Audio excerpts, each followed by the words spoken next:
संसद में मानसून सत्र अनिश्चित काल के लिए स्थगित हो गया है। लोकसभा और राज्यसभा की कार्यवाही अनिश्चित काल के लिए स्थगित कर दी गई। आज लोकसभा में पीएम मोदी और अमित शाह भी पहुंचे। राष्ट्रगान और राष्ट्रगीत के बाद लोकसभा को स्थगित कर दिया गया। कुछ देर बाद राज्यसभा भी स्थगित कर दी गई।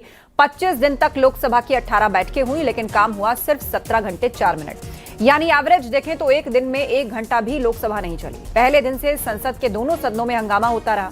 जंतर मंतर की घटना के बाद पहले शिक्षा मंत्री के इस्तीफे की मांग उठी और फिर गृह मंत्री के जवाब की डिमांड हुई। गृह मंत्री जवाब देने को तैयार हुए तो विपक्ष सुनने को तैयार नहीं हुआ। नतीजा यह हुआ कि हर दिन लोकसभा की कार्यवाही हंगामे की भेंट चढ़ती गई। एक के बाद एक बिल पेश होते गए, कई अटके, कई लटके और कई तो बिना चर्चा के पास हो गए। मानसून सत्र में 12 बिल पास हुए, इनमें कई पर तो चर्चा ही नहीं हुई।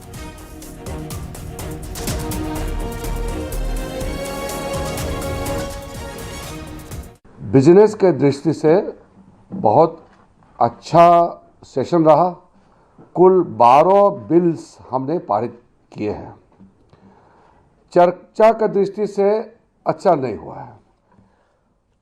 लोकसभा में जितना टाइम आवंटित किया गया है, टोटल टाइम एलोकेशन के हिसाब से सिर्फ 19% हमने प्रोडक्टिविटी की दृष्टि से 19% सक्सेस प्राप्त किया है।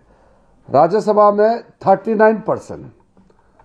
राज्यसभा में ऑपोजिशन पार्टी हंगामा करके कभी कभी वॉकआउट भी करते थे। विपक्ष पूरी तरीके से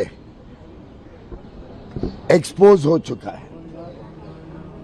इस सत्र के शुरुआत से ही सरकार लगातार बातचीत कर रही है। हमने कानून में भी बदलाव किया, जिसकी डिबेट में आप देखें तो एक भी विपक्ष के सदस्य ने विषय के ऊपर बातचीत नहीं की। लगातार हमने उनसे अनुरोध किया, स्पीकर साहब ने अनुरोध किया, चर्चा की जाए। राम मंदिर चढ़ावा चोरी पर सियासी संग्राम जारी है। संसद के मानसून सत्र के दौरान विपक्ष ने संसद परिसर में चंदा चोरी के खिलाफ प्रदर्शन किया और उसके दौरान 2 लाख से ज्यादा चंदा इकट्ठा हुआ, जिसे सपा नेताओं ने दिल्ली के कनॉट प्लेस में मौजूद हनुमान मंदिर में दान कर दिया है। समाजवादी पार्टी लगातार राम मंदिर में चढ़ावा चोरी का विरोध कर रही है। 15,490 रुपए की रसीद और 2 चांदी की गिन्नी जो हम लोगों ने इकट्ठी की थी, यहाँ के पुजारी जी को समर्पित किया। पुजारी जी ने बहुत अच्छे हम सबको दर्शन कराए, प्रसाद दिया और उसकी रसीद भी दी। इसके अलावा पुजारी ने आप लोगों से क्या कहा, कुछ कहा है? यहाँ के मंदिर के पुजारी जी काफी देर आपने पूजा अर्चन भी किया। वो बहुत खुश थे और उन्होंने पूरा आशीर्वाद दिया है कि हनुमान भक्त, राम भक्त लोगों को भविष्य में आएंगे और जिन्होंने राम घात किया है, राम के नाम पे डकैती डाली है, उनको हनुमान जी की गदा इस बार नहीं छोड़ेगी। अयोध्या में भी शंका है कि फिर से चोरी ना हो जाए, लेकिन बीजेपी कह रही है समाजवादी पार्टी का ढोंग है। चोरी हुई है, आस्था की चोरी हुई है और प्रभु राम के दान की चोरी हुई है। इससे बड़ा गंभीर चोरी नहीं हो सकती और ये जिन्होंने चोरी करी उनको पाप भी भगवान राम देंगे। लेकिन बीजेपी हमेशा सवाल उठाती है कि समाजवादी पार्टी ये राम मंदिर को बदनाम करने की साजिश रच रही है और चंदा को लेकर जिस तरीके से आप लोग आक्रामक करें, अभी तक दर्शन करने नहीं गए। सीसीटीवी रिकॉर्ड मौजूद है, चोरी हुई है ये भी सबको पता है और उस चोरी को भी अगर नकार रहे तो इनसे बड़ा झूठा इंसान कोई नहीं। संसद बनते ही हमने संकल्प लिया था कि जो प्रभु श्री राम की मर्यादा है, भारतीय जनता पार्टी ने उसको विखंडित किया है, उस मर्यादा को हम कायम रखने के लिए हमेशा संघर्ष करते रहेंगे। तो चंदा चोरी हुई है, करोड़ों लोगों की आस्था के सवाल, अयोध्या को कलंकित किया गया है, मर्यादा पुरुषोत्तम राम की नगरी के राम के लोगों को कलंकित किया कर, और कलंकित करने वाले लोग भारतीय जनता पार्टी के लोग हैं, आरएसएस के लोग हैं। इन्होंने चंदा चोरी किया है। बीजेपी सांसद मुकेश राजपूत ने सदन में हंगामा करने पर विपक्ष पर जमकर निशाना साधा, साथ ही सरकार की तारीफ की। ऐसा कह रहा था कि सदन चलने दीजिए, चर्चा करिए। एक एक बिल पास किया, नहीं तो 1 घंटे में तो जितने सब बिल पास हुए 1 घंटे में भी बिल पास हो सकते। लेकिन कहीं पर भी सत्ता पक्ष के मन में कोई पाप नहीं था। सत्ता पक्ष के मन में साफ था कि हमारा विपक्ष आए, चर्चा करे। समय दिया गया, जो हमारे लोकसभा स्पीकर हैं, पूरा समय दिया गया, पूरा समझाने का प्रयास किया गया, हर पल हर सेकंड समझाया गया। लेकिन विपक्ष के पास उन पर चर्चा करने के लिए कोई विषय ही नहीं है, चर्चा करने योग्य उनमें कुछ उन्हें, उनके पास एजेंडा नहीं है। तो इसलिए उनका एक ही एजेंडा था कि हो हंगामा करें, सदन को बाधित करें, लेकिन सरकार ने ऐसे में जो भी महत्वपूर्ण बिल थे वो अपने पास कराए। राहुल गांधी से मिल सकते हैं अंकिता भंडारी के माता पिता। ये बड़ी अपडेट आ रही है। आज राहुल गांधी से कर सकते हैं मुलाकात। सूत्रों के हवाले से खबर है उत्तराखंड कांग्रेस अध्यक्ष भी दिल्ली में मौजूद हैं। उत्तराखंड के उपनल बेरोजगार संघ के प्रतिनिधि भी राहुल गांधी से आज मुलाकात कर सकते हैं। तो इस वक्त की बड़ी खबर है, राहुल गांधी से मिल सकते हैं आज अंकिता भंडारी के माता पिता। उपनल बेरोजगार संघ के प्रतिनिधि से भी मुलाकात संभव है। आज अंकिता भंडारी के माता पिता दिल्ली में मौजूद हैं और वो राहुल गांधी से मुलाकात कर सकते हैं। सूत्रों के हवाले से खबर आ रही है।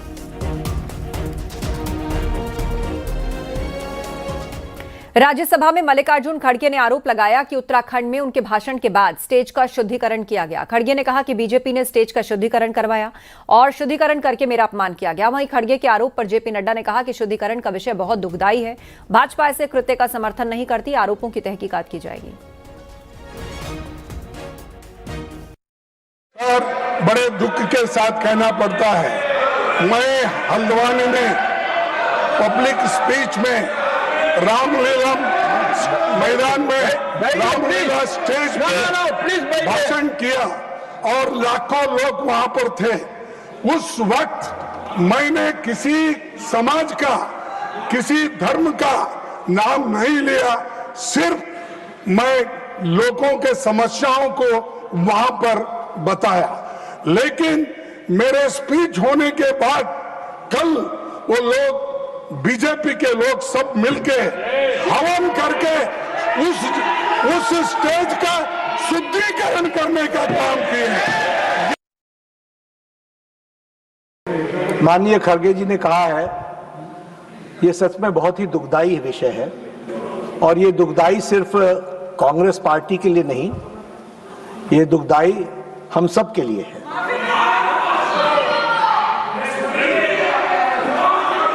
बीजेपी, क्योंकि खड़गे साहब ने कहा कि बीजेपी के लोग थे, मैं स्पष्ट करना चाहता हूं, यहां राष्ट्रीय अध्यक्ष जी भी बैठे हैं और मैं भी पूर्व राष्ट्रीय अध्यक्ष रहा हूं। BJP does not subscribe to such activities, never. लेकिन आपने कहा है हम इसकी तहकीकात भी करेंगे, लेकिन मैं आपको विश्वास दिलाता हूं,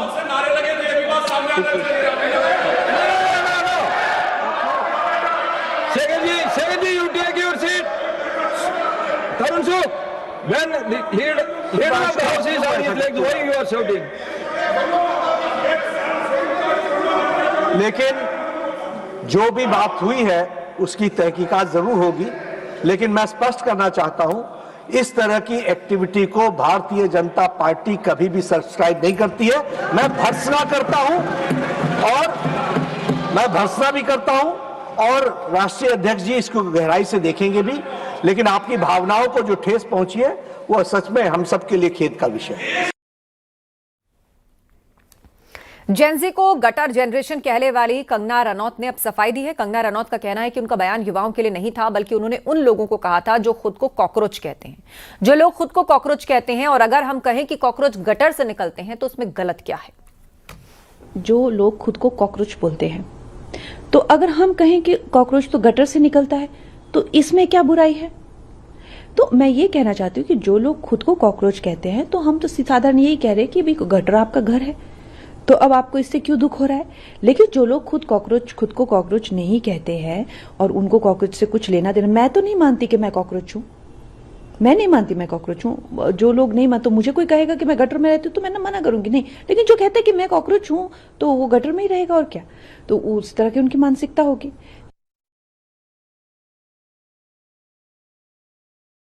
आज से यूपी में बीजेपी की ओबीसी मोर्चा समाजवादी पार्टी के खिलाफ अभियान चलाने जा रही है और सभी 403 विधानसभाओं में अभियान चलाने जा रही है। अहिल्याबाई से क्यों है द्वेष, जवाब दें अखिलेश, इस नाम से अभियान चलने जा रहा है। बीजेपी पदाधिकारी सपा प्रमुख से अहिल्याबाई होलकर के नाम पर बने कॉलेज का नाम बदलने को लेकर सवाल करेंगे।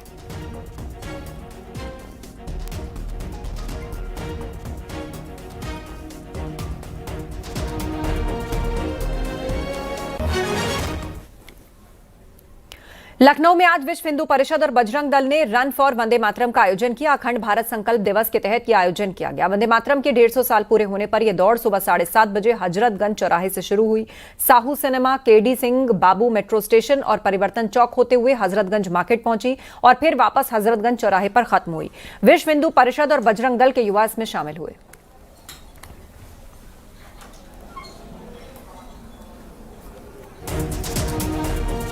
दिवस का कार्यक्रम सन 1947 में पाकिस्तान का विभाजन होने के बाद हमारे भारत माता की जो दो भुजाएं कट गई थी, उसके विरोध में हमको अपना अखंड भारत पूर्ण रूप से प्राप्त करना है। इसलिए हमेशा से हम लोग संकल्प लेते हैं कि एक न एक दिन अखंड भारत पूर्ण रूप से प्राप्त करेंगे। इसी उपलक्ष्य में आज कार्यक्रम रखा गया है।